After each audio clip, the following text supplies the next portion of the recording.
പെസഹ കാലത്തിലെ 5-ാമത്തെ ഞായർ. ഇന്നത്തെ സുവിശേഷത്തിലൂടെ യേശുനാഥൻ താൻ തന്നെയാണ് വഴിയും സത്യവും ജീവനുമെന്ന് വ്യക്തമാക്കുകയാണ്. കുറേ വർഷങ്ങൾക്ക് മുമ്പ് ഞാനും എൻ്റെ ഒരു സുഹൃത്തായ വൈദികനും കൂടെ ബീഹാറിൽ ഒരു മിഷൻ എക്സ്പോഷർ പ്രോഗ്രാമിന് പോകുവാനിടയായി. അന്ന് ഇന്നത്തെ പോലെ മൊബൈലുകളൊന്നും തന്നെ ഇല്ലായിരുന്നു. ടെലഫോണും വളരെ വിരളമായിരുന്നു. ഞങ്ങൾ എത്തുമെന്ന് പറഞ്ഞ സമയത്ത് ട്രെയിൻ എത്തിയില്ല. വളരെ വൈകിയാണ് ട്രെയിൻ എത്തിയത്. അതുകൊണ്ട് തന്നെ ഞങ്ങളെ കാത്തു നിന്നിരുന്ന മിഷൻ സ്റ്റേഷനിലെ ഡയറക്ടറായ അച്ഛൻ ഞങ്ങളെ കാണാഞ്ഞിട്ട് തിരികെ അദ്ദേഹം തൻ്റെ ഭവനത്തിലേക്ക് മടങ്ങിപ്പോയി കഴിഞ്ഞിരുന്നു. എങ്ങനെയാണ് ഇനി മിഷൻ സ്റ്റേഷനിലേക്ക് എത്തേണ്ടത് എന്നതിനെക്കുറിച്ച് ഞങ്ങൾ ആകുലപ്പെട്ടു. അവിടെ ഉണ്ടായിരുന്ന പലരോടും ഈ മിഷൻ സ്റ്റേഷനെക്കുറിച്ചും വൈദികനെക്കുറിച്ചും അന്വേഷിച്ചു. ആർക്കും ഈ വൈദികനെക്കുറിച്ചോ മിഷൻ സ്റ്റേഷനെക്കുറിച്ചോ യാതൊരു പിടിയും ഉണ്ടായിരുന്നില്ല. അങ്ങനെ അസ്വസ്ഥരായി ഞങ്ങൾ അങ്ങോട്ടും ഇങ്ങോട്ടും വഴി തേടി അലയുമ്പോഴാണ് കുറേ സ്കൂൾ കുട്ടികളെ കാണുവാനിടയായത്. ഞങ്ങൾ അവരോട് സമീപത്തുള്ള സിസ്റ്റേഴ്സിനെ കുറിച്ചും സ്കൂളിനെ കുറിച്ചുമൊക്കെ അന്വേഷിച്ചു. അങ്ങനെ അവർ പറഞ്ഞതനുസരിച്ച് സമീപത്തുള്ള സ്കൂളിലേക്ക് ആ കുട്ടികളോടൊപ്പം പോവുകയും അവിടെ ഉണ്ടായിരുന്ന സിസ്റ്റേഴ്സ് മുഖാന്തരം ഞങ്ങൾ മിഷൻ സ്റ്റേഷനുമായി ബന്ധപ്പെട്ട് ലക്ഷ്യത്തിൽ എത്തിച്ചേരുകയും ചെയ്തു. അന്ന് ഞങ്ങളുടെ ലക്ഷ്യത്തിലേക്ക് ഞങ്ങളെ നയിച്ച വഴിയായി വർത്തിച്ചത് നിഷ്കളങ്കരായ കുട്ടികളായിരുന്നു.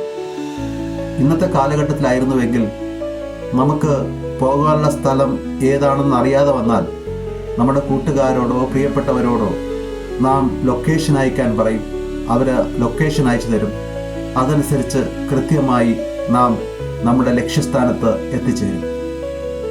ഏതൊരു മനുഷ്യനും ലക്ഷ്യസ്ഥാനത്ത് എത്തിച്ചേരുവാൻ വഴി അറിയണം.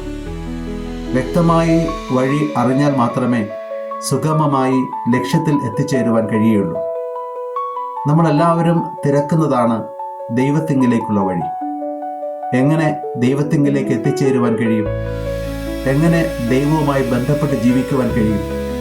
ജീവിതത്തിൽ ഉണ്ടാകുന്ന പ്രശ്നങ്ങളിൽ എങ്ങനെ പരിഹാരമായ വഴി കണ്ടെത്തുവാൻ കഴിയും? ഇങ്ങനെയുള്ള കാര്യങ്ങൾ നമ്മുടെ ജീവിതത്തിൽ ഉണ്ടാകുമ്പോൾ എല്ലാ ജീവിത മേഖലകളിലും നാം ശരിയായ വഴി തിരയാറുണ്ട്. ചില സന്ദർഭങ്ങളിൽ നമുക്ക് വഴി കണ്ടെത്തുവാൻ കഴിയാതെ നാം അസ്വസ്ഥരാകാറുണ്ട്. ജീവിതത്തിൻ്റെ നാൽക്കവലകളിൽ പലപ്പോഴും അമാന്തിച്ച് നിന്നുകൊണ്ട് എങ്ങോട്ട് എങ്ങനെ പോകണമെന്നറിയാതെ അസ്വസ്ഥരാകാറുണ്ട്.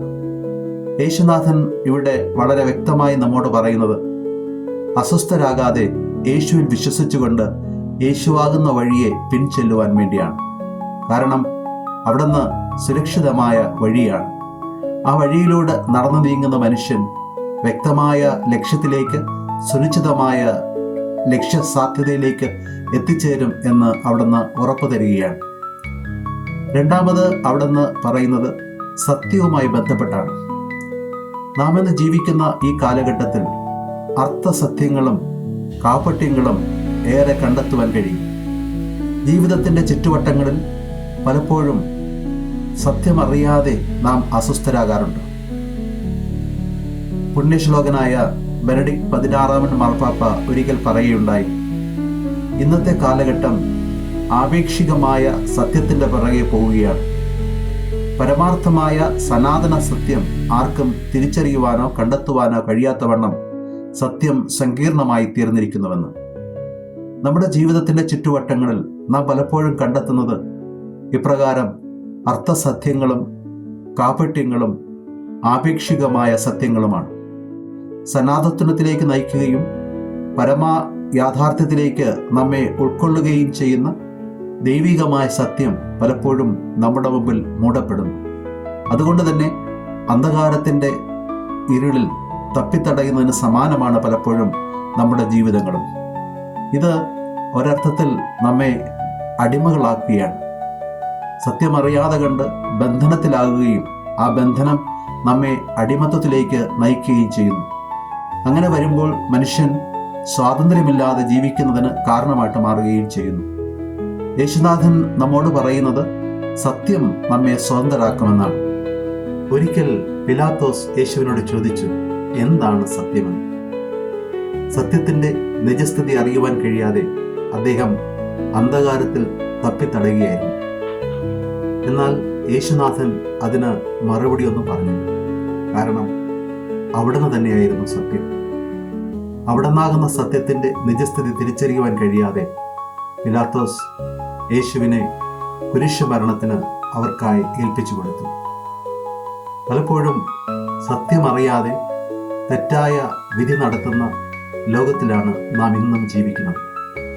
ഓരോ ദിവസവും നടക്കപ്പെടുന്ന വിധിയിൽ പലപ്പോഴും അസത്യങ്ങളും അർത്ഥസത്യങ്ങളും കാപട്യങ്ങളുമാണ് വിജയിക്കുന്നത് എന്നുള്ളതാണ് വിരോധാഭാസമായി നിലകൊള്ളുന്നത്. മൂന്നാമത്, യേശുനാഥൻ താൻ തന്നെ ജീവനാണ് എന്ന് അവകാശപ്പെടുന്ന ഭാഗമാണ് നാം കാണുന്നത്.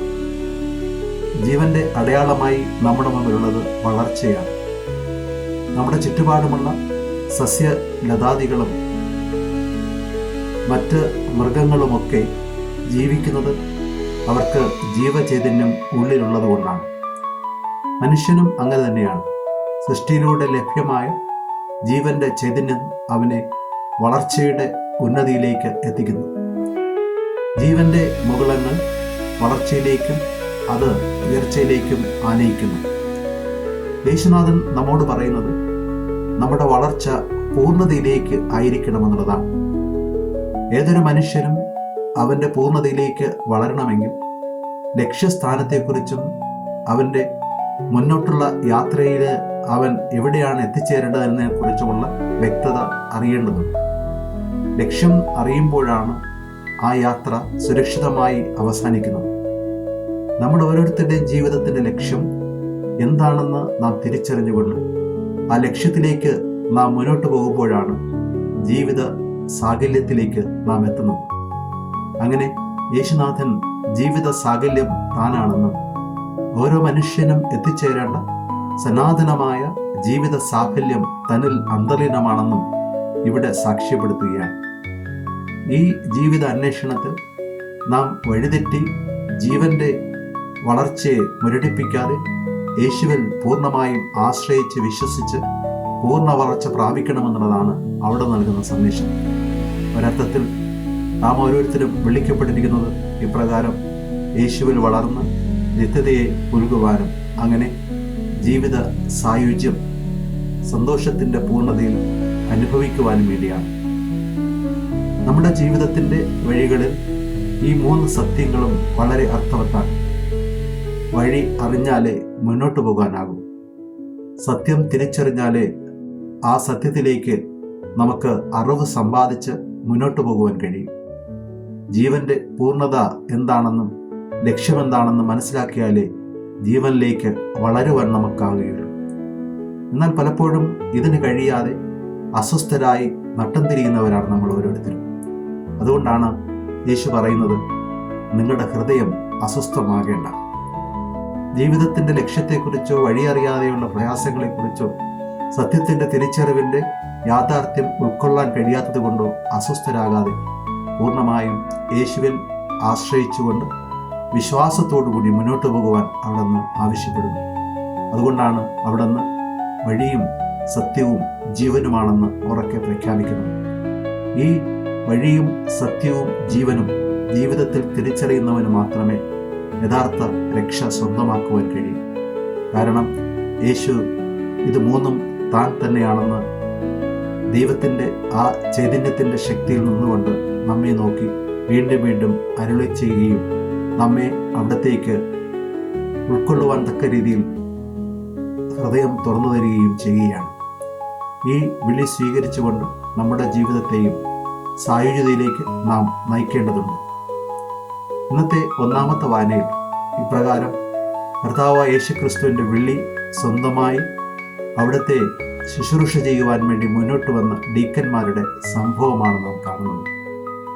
യേശുവിൻ്റെ ഈ രക്ഷാകരമായ പദ്ധതിയിൽ പങ്കാളികളാകുവാൻ സന്തോഷത്തോടുകൂടി ജനങ്ങളുടെ കൈവെപ്പ് വഴി ഈ ദൗത്യം ഏറ്റെടുക്കുന്ന ഡീക്കന്മാരായ സഹോദരന്മാർ നമ്മുടെ മുമ്പിൽ ശുശ്രൂഷയുടെ പന്താവ് തുറന്ന് നമ്മെ ഓരോരുത്തരെയും ശുശ്രൂഷയുടെ ജീവിതത്തിലേക്ക് മാടി വിളിക്കുന്നു.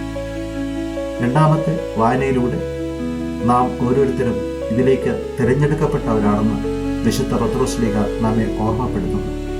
നാം ഇതിലേക്ക് തിരഞ്ഞെടുക്കപ്പെട്ടതുകൊണ്ട് നാം പ്രകാശത്തിലേക്ക് വിളിക്കപ്പെട്ടിരിക്കുന്നുവെന്നും അന്ധകാരത്തെ ദൂരീകരിച്ചുകൊണ്ട് പ്രകാശത്തിൻ്റെ പ്രഭയിൽ ജീവിതത്തിൻ്റെ എല്ലാ മേഖലകളെയും അനുഗ്രഹപ്രദമാക്കണമെന്നും വിശുദ്ധ പത്രോസ് നമ്മെ ആഹ്വാനം ചെയ്യുന്നു.